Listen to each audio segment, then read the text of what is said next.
If you enjoy our work, consider making a donation to mixtapestories.net or at Patreon/mixtapestories, all one word.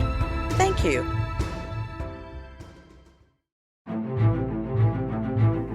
Mixtape Stories. Creating beautiful fiction in a disappointing timeline.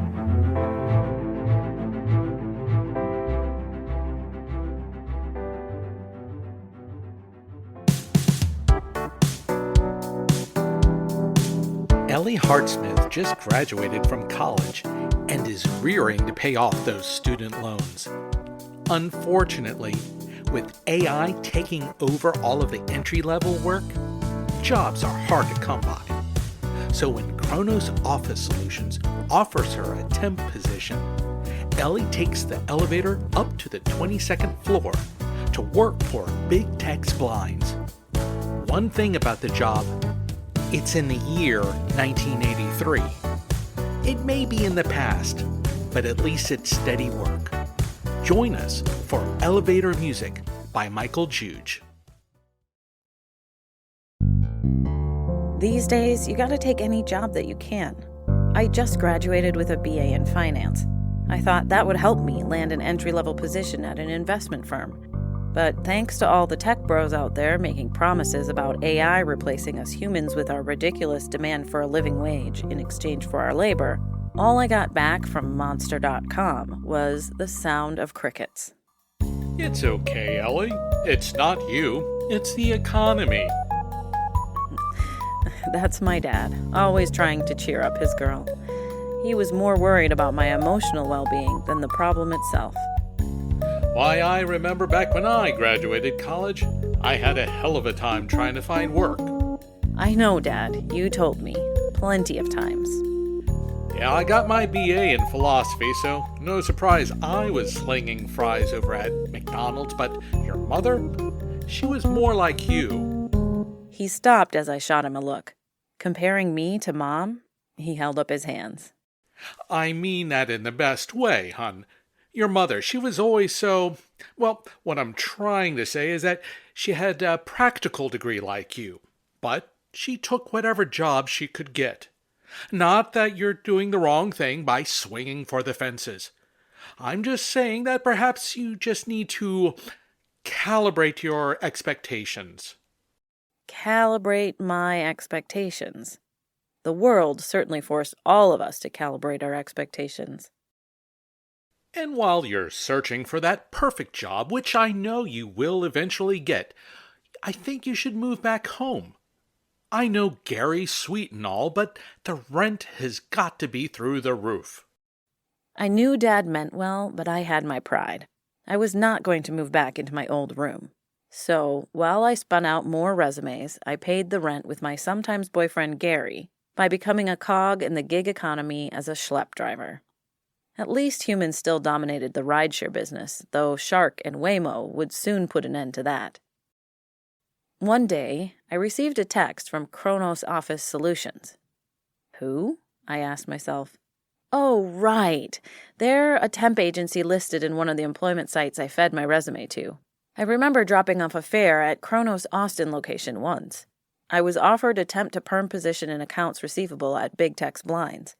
I was hoping for something relating to finance, but as they say about beggars. Big Tex Blinds was located in one of the older buildings downtown on Congress Avenue near Lady Bird Lake. It was an unremarkable brown marble high-rise, though it barely qualified to be called a high-rise. Post-millennium silver skyscrapers like the Waterline and the Independent dwarfed legacy buildings like this one I was walking into. The lobby had a similar brown hue like the exterior. I guess earth tones were a thing back in the 1900s. At the information kiosk, I checked the register, an old-school letterboard, and confirmed that Big Tex Blinds was on the 22nd floor, the penthouse. The guard sitting behind the kiosk smiled and went back to watching videos on his phone. I headed toward the upper floor bank of elevators and found that I was the only one waiting when an elevator arrived.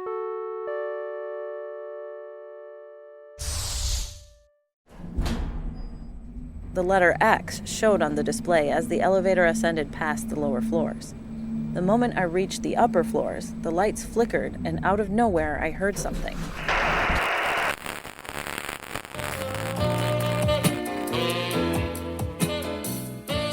Music. My dad told me that they used to play music in elevators as well as at malls and at dentist offices. The designers of newer skyscrapers understood that all we really wanted was total silence, while we stared at the display uncomfortably in order to avoid eye contact. I got off on the 22nd floor, where a gaudy chrome sign for Big Tex Blinds emblazoned in a sort of NASA-like font greeted me. Chrome seemed to be the design choice for the reception area as well. There were puffy leather couches and chrome lamps atop glass coffee tables. The lady at the reception desk gave me a big smile. Good morning. What can I do for you, young lady? Hi, I'm Ellie Hartsmith. I'm the new contractor with Chronos Office Solutions. That's right, our new accounts receivable. Pleased to meet you, Ellie. I'm Dottie. Dottie sprang up over to me. The middle-aged woman had big red hair like some kind of ginger beehive. Actually, I think it was a perm. Her glasses were big and square, and she wore a blouse and skirt that you'd find at a rummage sale. But it somehow worked on her. Let me introduce you to the team. Dottie opened the door and led me into the office. People sitting in drab cubicles were all making a ruckus, talking on landlines. This is our call center. Over here's the sales team. Hi, Orlando. This is Ellie Hartsmith, our new accounts receivable. The man gave me a curt nod, and Dottie led me into the break room. Morning, Brenda. Clark, this here's Ellie Hartsmith. She's our new accounts receivable from Chronos. Hey, Ellie. Welcome to Big Tex. Clark greeted. He was dressed in a suit complete with a vest. I guess they still kept with a traditional dress code here. But what else do you expect with a place called Big Tex Blinds? Pleased to meet you, Ellie, Brenda said. She was very pretty, maybe a couple of years older than me, but somehow, I don't know, she looked older. I think it was the clothes. We have a strict no-smoking policy, mister, Dottie scolded. I turned around to see a guy sitting at a table, lighting up a cigarette. I couldn't believe it. Lighting up a cigarette inside a public building? What the hell's this guy's problem? But he looked like Dottie was the one being unreasonable. Oh, come on, Dottie. You know the new rules. The boss doesn't want smoking outside of designated areas. We got pregnant women working here, you know. The man grumbled as he reluctantly put it out. Behind him was a full bar, complete with a beer tap and liquor on shelves. You want some coffee, Ellie? We got both kinds, regular and Sanka. I had no idea what Sanka was. The coffee didn't smell like anything I'd drink. No thanks. I got a Starbucks on the way over. Starbucks? Is that the new donut shop? I gave her a confused look and was about to respond when Clark broke in. Hey, Dottie, we're almost out of Sweet and Low. I'll put it on the shopping list. Come on, Ellie. Let me introduce you to the boss. Dottie guided me past the sales team. At the south corner was the executive office. After knocking, Dottie led me in where I found the head honcho of Big Tex Blinds, standing over an electric putter practicing his swing. Faux wood paneling covered everything except the windows. There was something odd about the view, though. I couldn't say why. Morning, Bobby. This is our new girl, Ellie Hartsmith, in accounts receivable. Bobby was a big guy who wore plaid trousers and a short-sleeve button-down shirt. He put the 9-iron away and studied me carefully. Chronos sent you, young lady? That's right, Mr. Womack. Well, I hope you're better than that last one they sent us. He was a real winner, that one.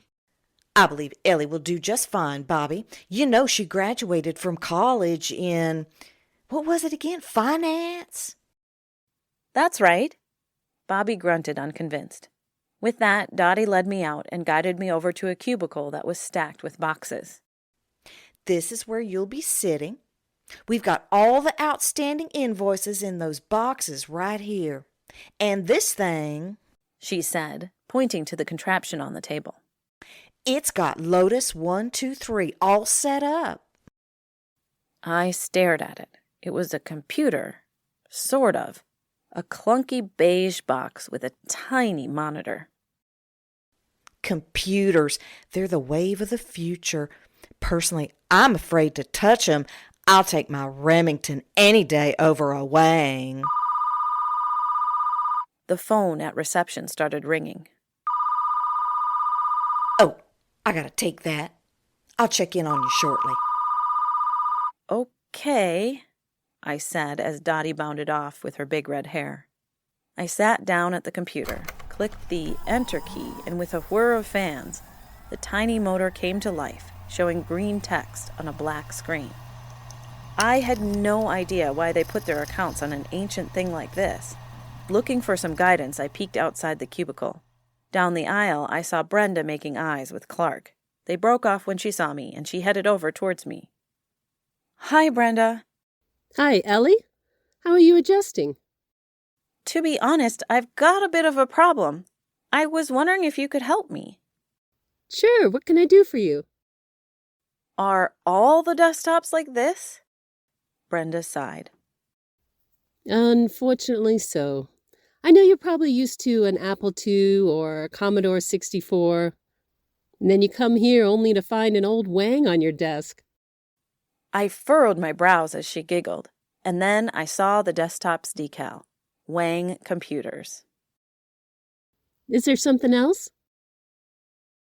No, I'll figure it out. Okay, but don't hesitate. Once she was gone, I pulled down the boxes. They were dated November and December 1982, January 1983, and so on. I opened the box labeled July 1983. This didn't make sense. I was hired in accounts receivable, not archiving ancient invoices. And why were they using a dummy computer? There was no windows, no icons, nothing but C-prompt text.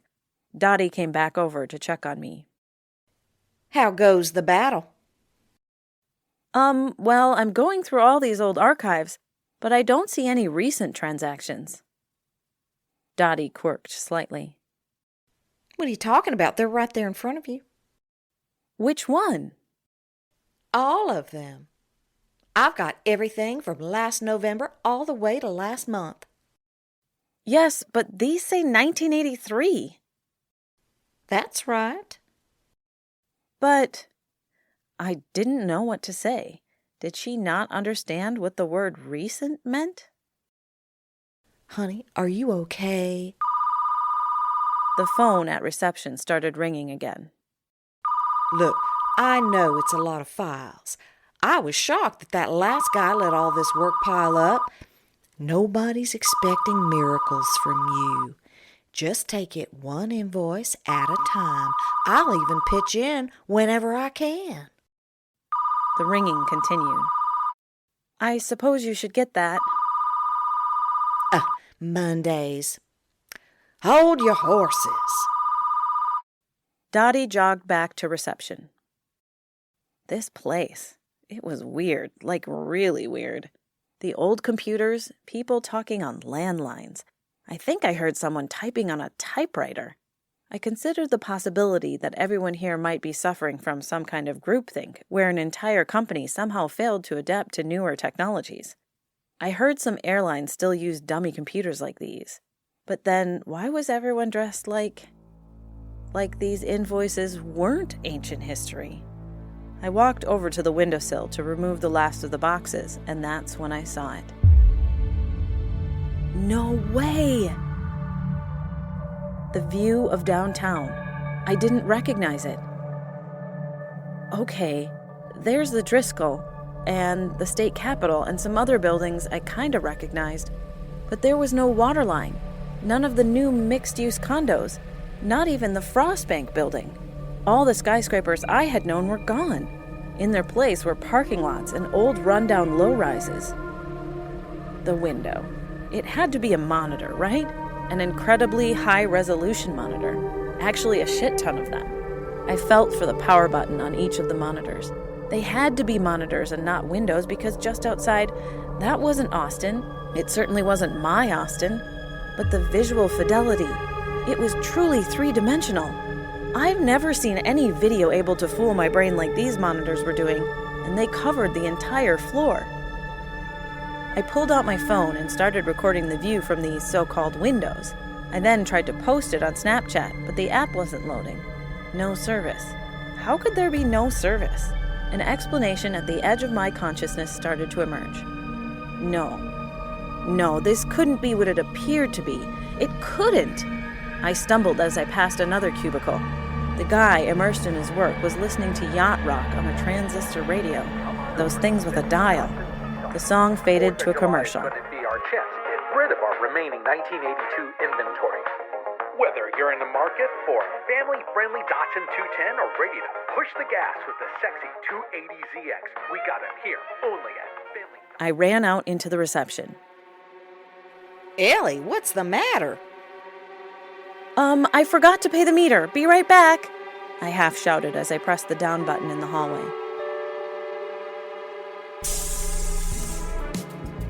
When the elevator arrived, I got in and pressed for the lobby. As it descended, my heart raced. I began to feel claustrophobic when the lights flickered. It was only then that I noticed that there had been music playing, but it stopped as soon as the display read X. When the doors opened, I raced out into the lobby. The security guard by the kiosk was on his phone acting casual like nothing was amiss. I pulled mine out and I saw it go from no service back to 5G and display the current date and time. I staggered outside to find that all the buildings that were supposed to be there were in fact right where I left them. The massive high-rises with their curves and silver windows were all back, and my phone buzzed with spam texts. Okay, maybe it was first day jitters. Just to be sure, I played back the video I just recorded showing the view from the windows and compared it to where I was standing now. The skyscraper across the street from me wasn't in the video. This wasn't jitters. This was something else.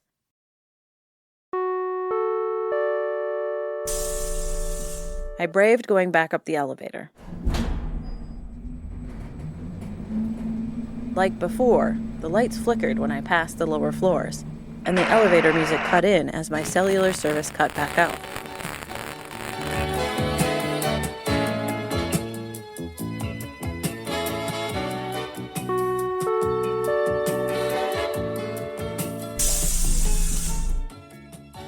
Did you get there on time, honey? Uh-huh. Good. I'd hate for you to get a parking violation on your first day. Talk about a case of the Mondays. Hoo-wee!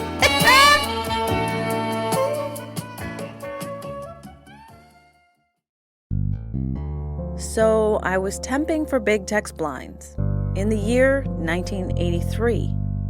I considered the possibility that I had a mental break, but when I showed the recording to Gary, my sometimes boyfriend, sure enough, he saw it too. The video was proof.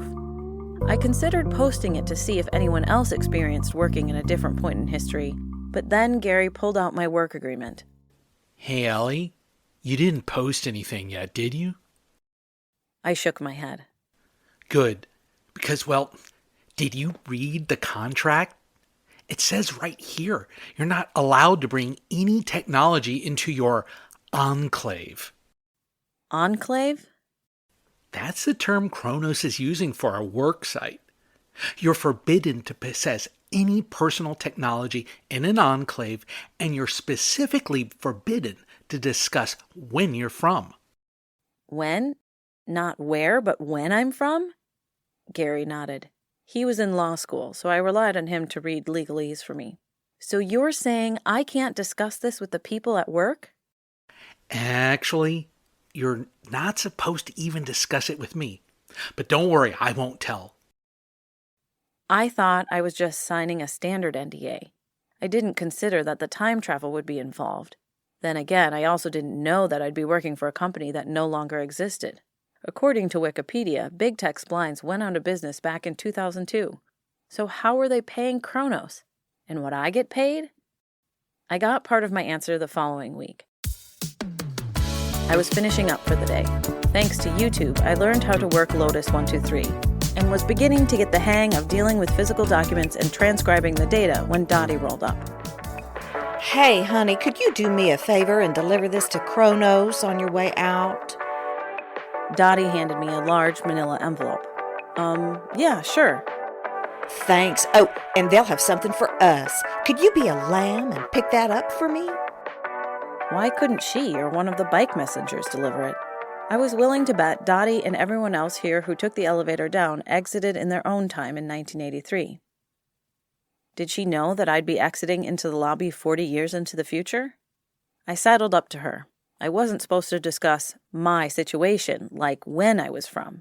I looked around to make sure no one else was in earshot and whispered, "You know I'm from the 21st century, right?" Dottie's eyes widened. Century 21? What a coinky-dink. I was in real estate too. Coldwell Bankers, but I always wanted to go with them, Century 21. No, I'm from... Hold it, Ellie. Either Dottie honestly didn't know my deal or she was trying to keep me from getting fired because I wasn't supposed to talk about it. I sighed. I'll get these over to Chronos. You're a doll. I took the elevator back down to the present. Experienced the same flicker where the music died once it reached the lower floors, and walked the envelope across the street over to the local Chronos office. It would be nice to know what was in the envelope, but it was sealed and there were limits on what I'd do. There was no elevator music on the ride up to this office, and the receptionist was glued to his phone, so there was nothing to suggest Chronos office was in an enclave. I handed him the envelope, and without blinking, the receptionist handed me an identical manila envelope addressed to Big Tex Blinds like it was all normal. I got paid at least. Chronos deposited my earnings into my checking account with all the standard deductions. I wondered how that worked. I was paid $15 an hour, which after taxes and my 401k was barely enough to live. But in 1983, that would be the equivalent of a mid-level executive salary, at least in Austin. Gary thought about things like how maybe I could turn a profit. Hey, you can invest in Dell computers. It's 1983, right? You could lay down some seed money to Michael Dell himself. I rolled my eyes. Haven't you been keeping up? I can't go to 1983 outside of the enclave. The moment I take the elevator and reach the lower floors, I'm back into this wonderful hellscape. Gary slumped. That's right. Shit. I tried to see if there was a workaround to that. I once stepped into the elevator with Dottie, who invited me out for lunch, but the elevator doors wouldn't close. Maybe it was some kind of safeguard. Gary's eyes then lit up. Okay, so you can't leave the office, but you can call, right? Like, didn't you tell me that you made calls to customers in 1983? Yeah, I had to verify some invoices, but Gary, who would I call? You could call up your dad or your mom. He quickly corrected himself. I mean your dad. You could call your dad. I think he was like 9 years old. Damn. All this future knowledge and no way to monetize it. We returned to our phones, and all the while I thought about my dad as a kid. Eventually, my thoughts turned to my mom.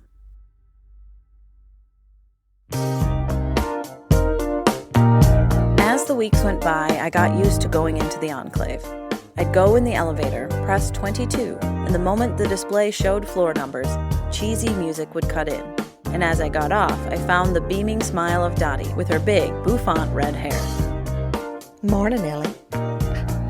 Is that a new jacket? I love it. I bought some vintage clothing to fit in. Thanks, Dottie. I love that blouse. Oh, this old thing.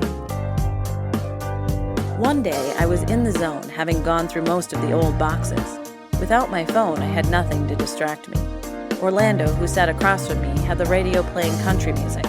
I thought I hated country, but not this kind. Here they played Dolly Parton, Kenny Rogers, and the Oak Ridge Boys. I started playing them on Spotify back home. I was humming along to Islands in the Stream when I saw Dottie approach.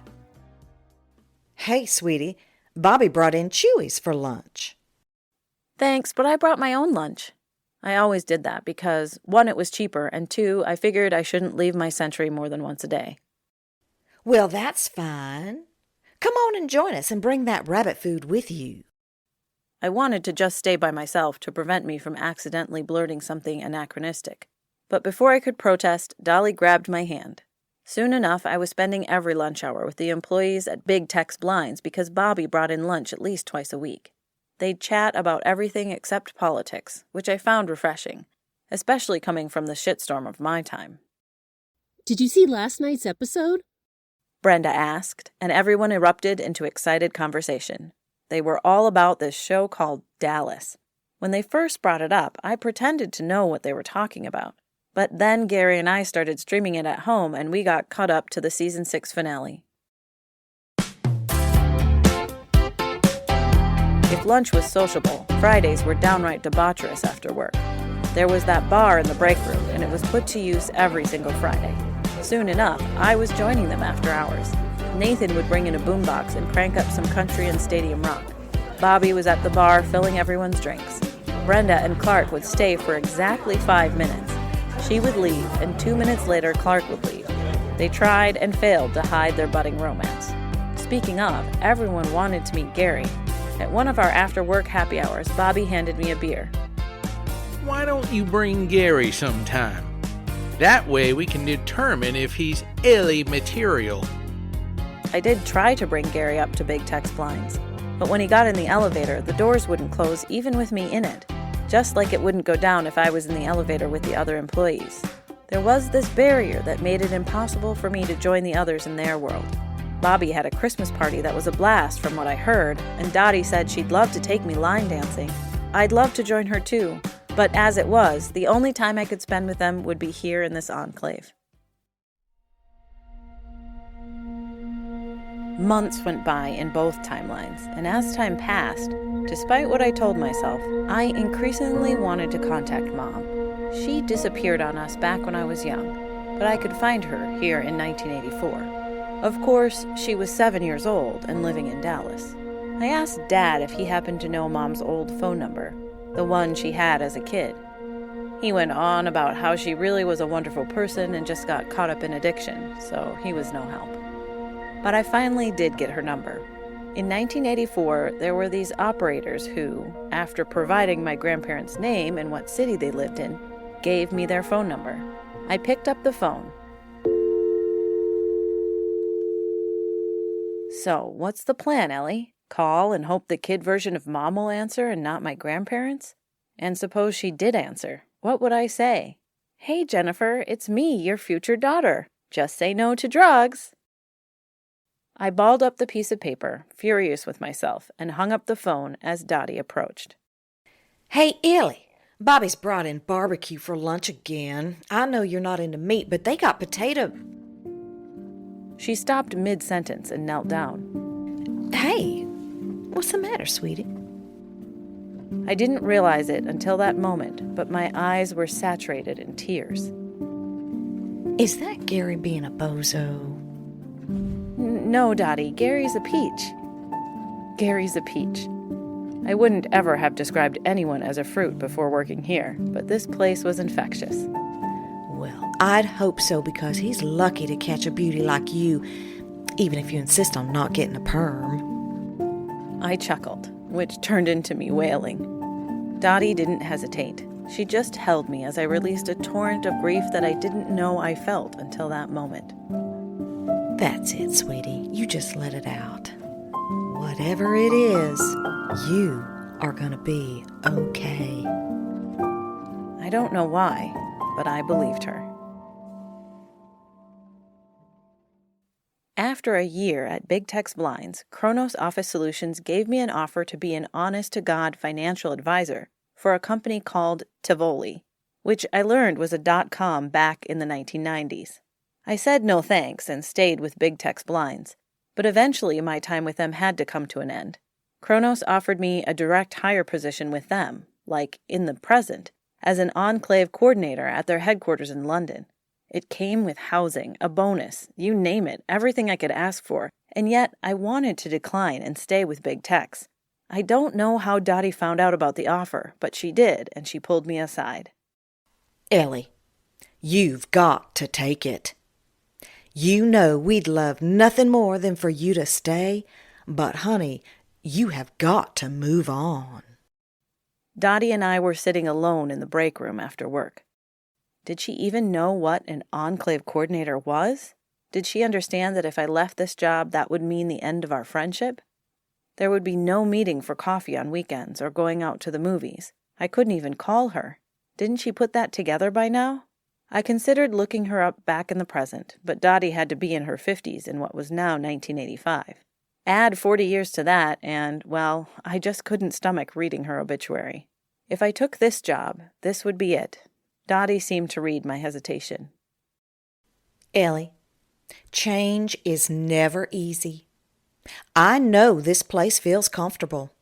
It's cozy like a smelly couch. But I think you've gotten what you needed here. You're ready to move on. Now, you go out into the world and know that no matter what, we'll be rooting for you. On my last day, Big Tex Blinds threw me a going away in the break room. Because where else would they hold it? It's like they kind of knew this was the only place we could be together. Bobby presented me with a briefcase with my initials inscribed. Brenda and Clark, who were now engaged, handed me a bottle of some expensive wine. After everyone else left, Dottie walked me out to the elevator. I pressed the down button and heard the lift approaching. My eyes welled up. I'm gonna miss you, Dottie. Oh, me too, honey. Oh, don't you cry on me, 'cause you're gonna make me blubber. Too late. I hugged Dottie, knowing that this would be the last time I'd see her. Pushing you to take the enclave coordinator position was perhaps the most difficult thing I ever had to do. For 2 years, I had the joy of watching you grow and find your confidence. Every morning, I looked forward to being Dottie because it was one more day with you. I remember that time you tortured yourself, debating whether you should reach out to your mom. You told me how damaged you were by her abandonment and how you feared you'd pass that damage on to your kids if you ever had them. But you didn't, Mom. You and Dad were my North Star. You always were there for me. And when you passed, and you passed too young, I used your influence as the former CEO of Chronos Office Solutions to allow me to become Dottie. I got to watch you grow into the woman who would be the rock for me and my brothers. I wanted us to spend the next decade with you, but I knew our time together was limited. You had a life ahead of you. I hoped that my presence, I hope that I could have been some semblance of the mom to you that you were for me, even if it was only from 9 to 5.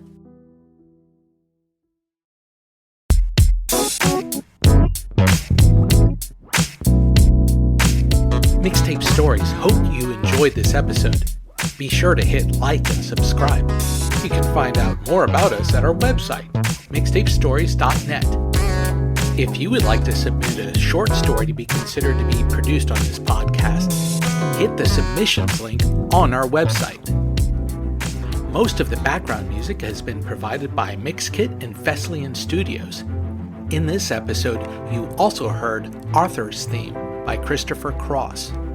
The role of Ellie Hartsmith was played by Janika D., available on Fiverr. Dottie, played by Marjorie Tracejuge, and Brenda by Tanya LaFleur.